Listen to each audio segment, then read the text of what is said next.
Let's watch some tape.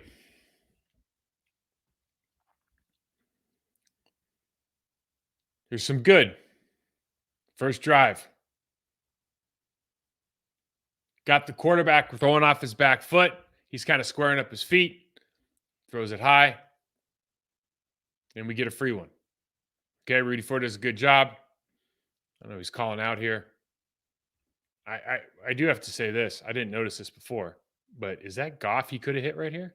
It is. What in the hell are you doing? He could have hit Goff right here. Look at this. Goff is the last guy. You're choosing to go out here. You could have hit the quarterback with the ball and you went out of bounds. I'll tell you what, of all the things, I didn't even notice this. Of all the things I saw on this tape, if I was a teammate of this, I'd be the most upset about this right here. You got to be kidding me.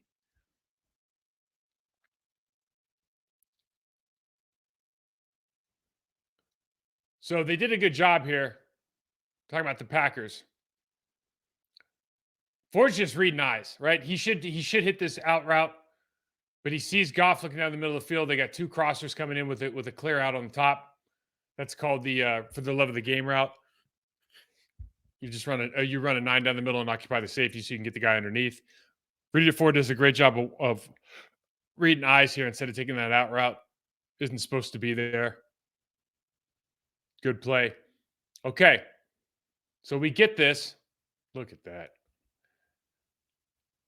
Matt, after the game, Coach LaFleur says we can't, if we can't effectively run the ball or stop the run, we're going to lose. Can't effectively run the ball. Let's just watch the first series.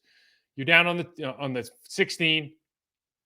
He's on his second read, gets flushed. One pass. Play number 2, empty. Pass number 2.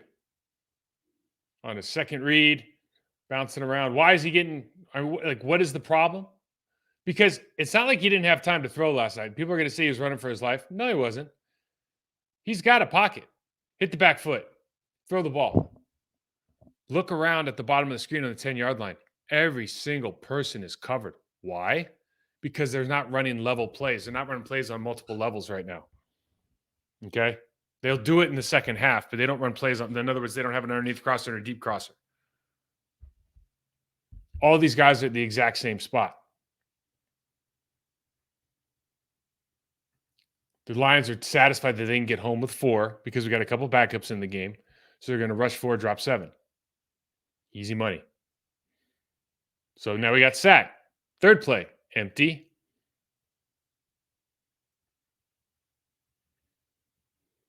Dink and dunk. Get our field goal. They're in 21 personnel. We go nickel. That's a decision you have to make. Sam Laporta killed us last night. He's a great talent.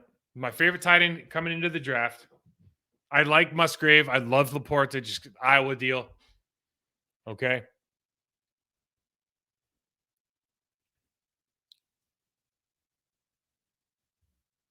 But Kenny Clark gets hooked. Our best interior defensive lineman gets hooked by Graham Glasgow, a backup right guard.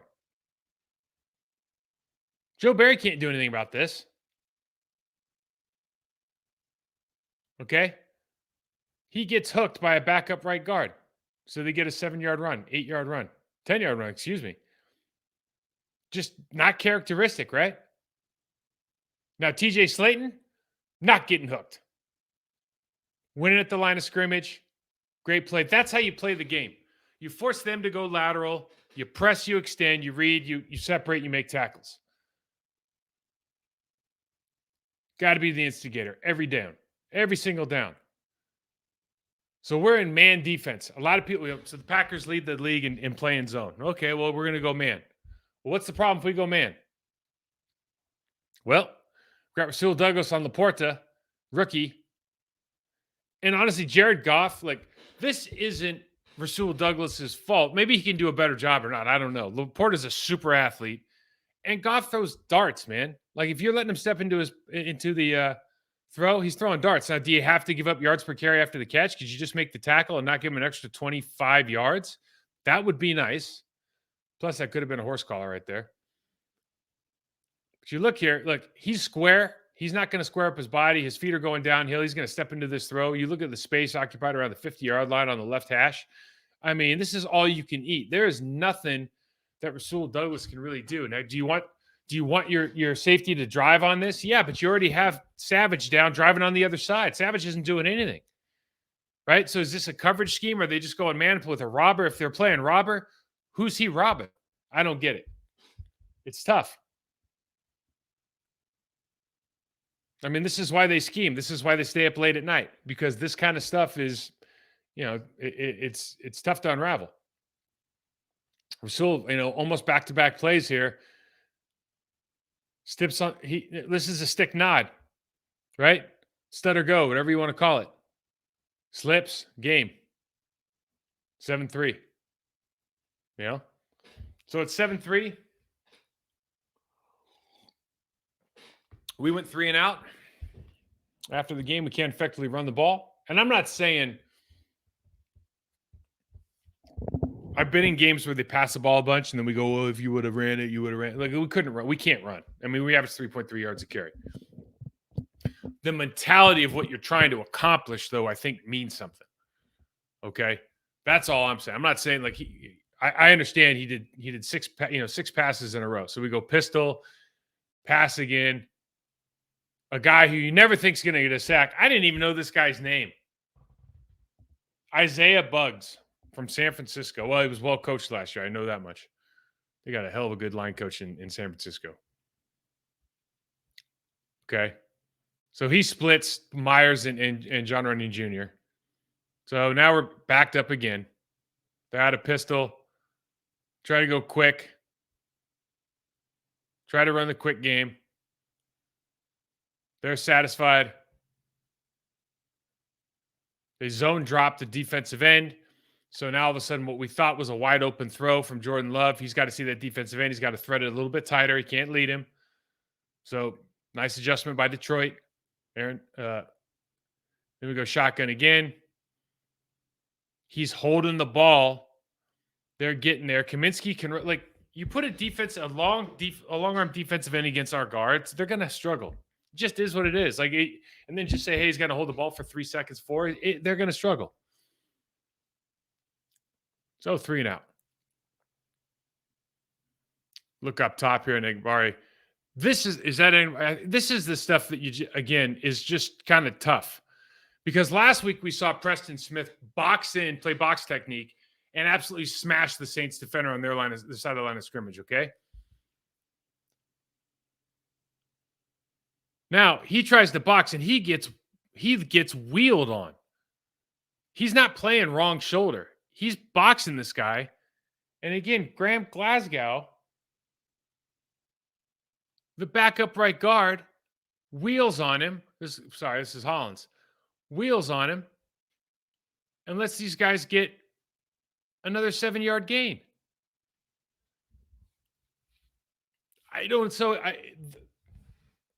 Someone's coaching. It's somewhere along the line. They're learning to think that that's okay. That's not okay. You shouldn't get wheeled right there. If you were wrong shouldering that play from where he is, then you have a problem philosophically with what scheme they're running. But you go, okay, with a wrong shoulder, and he's going to get logged. That's how it works. But if you're playing box technique, meaning I just have my shoulder square to you, I'm going to go helmet to helmet. You can't wheel me. That's not how it's just not how it works. It doesn't make any sense. Got Rasul down here. So what happens is, the reason I point this out is, so Savage is trying to jump a route again, okay? So they're bringing him down, essentially playing like a robber here. Is this robber or lurk? It's robber. So Rasul is on outside leverage. Like, why is that important? Because as soon as Darnell Savage jumps the stick route on 14 on Amon-Ra St. Brown, there's nobody in the middle. A lot of times when you go 3x2, you'll pull the safety from the other side to come down because there's going to be a crosser and jump the crosser. For some reason, 2 times in a row, the Green Bay Packers are taking that 3-man side and they're bringing the safety down on that side, which is I mean, people do it. I usually see them come from the other side, but you can see why you come from the other side because you're going to run into this crosser, right? Otherwise, they're wide open. Now, again, this is the stuff that. So there's a scheme thing, or maybe that's the decision that Darnell Savage made on his own. I doubt it, but maybe he did. Maybe he had a choice which guy he's going to take. He took the wrong guy. Maybe you should take the higher crosser to stay. I don't know. But when you let the guy get back up here and not tackle him on the ground, and even if he gets another yard or two, you just go, well, why did we do that? Why don't we just tackle him when he's down the first time? Both linebackers. Now, when you're running a gap scheme, the Green Bay Packers is hopefully most people know here. We used to run this, 16, 17 times a game. Some form of gap scheme, counter, stutter, power, etc. The linebackers have to do some sort of fill and spill. So somebody's got to fill hard and somebody's got to come over the top, or they're going to run lanes outside and inside. But it can't be shuffle, shuffle, shuffle, read over the entire play. And this is one of the things we talk about, particularly with Seven. As talented as he is, you got to be a hammer sometimes. Like he can't always be he can't be a catcher's mitt. Okay. Got to come downhill and do something here because look how easy this is. They got a guard pulling up for Isaiah McDuffie. They got him taken care of. But if Quay doesn't get over the top, then you got a free 5 yards right here every time. It's just, it's literally, it's like you're going to the King's Buffet, you pay your $5.99, and you know it ain't going to be very good, but it's all you can eat. That's all they're doing right here. This is all you can eat unless you got that linebacker coming over the top.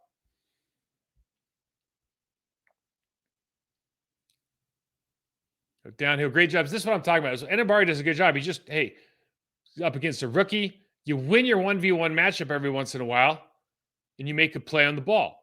All right. So you got those individuals that are working hard. These guys have talent, but there's some key things at key positions that just aren't happening, and you got to figure out why.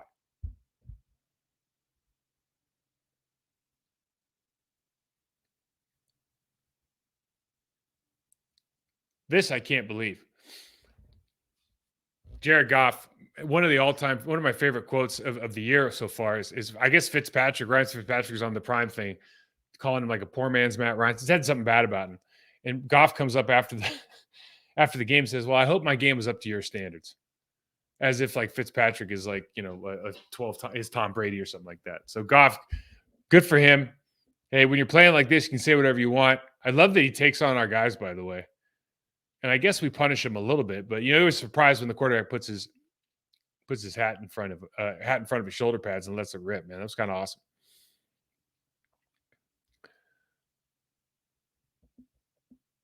So you watch this play here. We make a good fill. So nobody gets up to Quay because they're running a wham play. So the tight end comes in, whams the backside D tackle, and they can't get up to Quay. So good job filling the hole, man. Great job filling the hole. No gain. Excellent. Excellent, excellent, excellent. Next play. I'll show it from the end zone. You have all your gaps covered. So in every defense, gaps are accounted for. So when a defensive coordinator is drawing up their defenses, the gaps. So the center and guard gap is the A gap, guard and tackle is the B gap, tackle tight ends the C gap, etc. Okay. Every gap is accounted for. Right now, because of the split of Laporta and the way that they want the defensive end to play, that is a huge gap in between their 3 technique, and I think that's Preston Smith outside 87. And all they're going to tell Decker, and they ran this play so many times last night in different forms, they're going to double that 3 up to Quay because Quay is not going to come over and just absolutely warhammer this guy. And so not only can he double team him, but he can actually turn his shoulders, which is a cardinal sin for an offensive lineman, is to turn your shoulders to the sideline because he can play over the top now. He can push you back into the hole, all kinds of bad. But if you're not going to go ahead and hit this guy right under the chin strap right here and just bury him, well, this is a walk-in play. And they did it all night. They did it absolutely all night. So now we got 14-3. And people are talking about with AJ, what are we doing? What are we doing? And there's a little bit is like, AJ, there's a little bit of vision here, okay? And Aiden Hutchinson uh, makes Royce Newman here. Agent Hutchinson is like the Matrix right here, and that like he just backs up and goes inside. I mean, that is an amazing move. I don't know if you guys can see. I'll try to put it in real time. This is absolutely ridiculous. Look at the left defensive end here. It makes him miss. But the route that AJ Dillon is taking is confusing. And again, we ran these like gap schemes all the time. And if everybody's coming down and we got a kick out block, you should be thinking I'm coming off of Musgrave's backside here. Okay. They've got everybody blocked. Everybody blocked, but he's so tight that he can't bounce this out. Okay. And he makes something out of this. In other words, this is a 2nd-7 run. He gets down. I think he gains 4 or 5 yards here. But this is the two sides of AJ Dillon. AJ finishes this forward. He finishes falling forward. He runs hard. But this run could have been so much more if you just see what's happening a little bit earlier, stay lateral, bounce, and go. For whatever reason, it's not clicking. Is he too close to the puller? Is that start-stop just too much to ask for what they want? Does he need to start further away and get more momentum? There's so many ways to look at this, but bottom line, this is a positive play because he fights for it. So you run the ball twice. You finally run the ball. You run the ball twice. You get down to third and 2? Okay. And they're running the outside motion because they're going to throw the ball, of course. But when you run this motion outside and you don't extend both the up receiver and I think that's Musgrave or Kraft coming out, now what happens is you have the inside linebacker, the safety in the box, and the corner can play those two guys. In other words, you haven't created any horizontal spacing. So when you release this and you're releasing it so maybe the tight end could do a little stick and go to the flat, well, you already have outside leverage by the corner. The safety, if he wants to play it, if he's going to come upfield, can play that easy if that's a branch. And now you've got the linebacker and the corner. Somebody's getting doubled here. So what happens?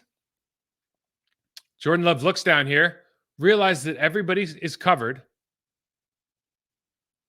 People are not ready for the ball on the other side. They wanted to hit 13 there, or they wanted to hit 88 down on the bottom of the screen. Both of those guys, are they covered enough to throw to or not? I'm not a quarterback, but they look covered. So he looks back. Does he have the anticipation to throw the break out of Dobbs right now, or is that Jalen Reed? Nope. So he throws off his back foot. It's high, almost gets picked off. Now this is so that we punt the ball away, and then they have this huge end around, and this is a rookie on rookie crime, okay?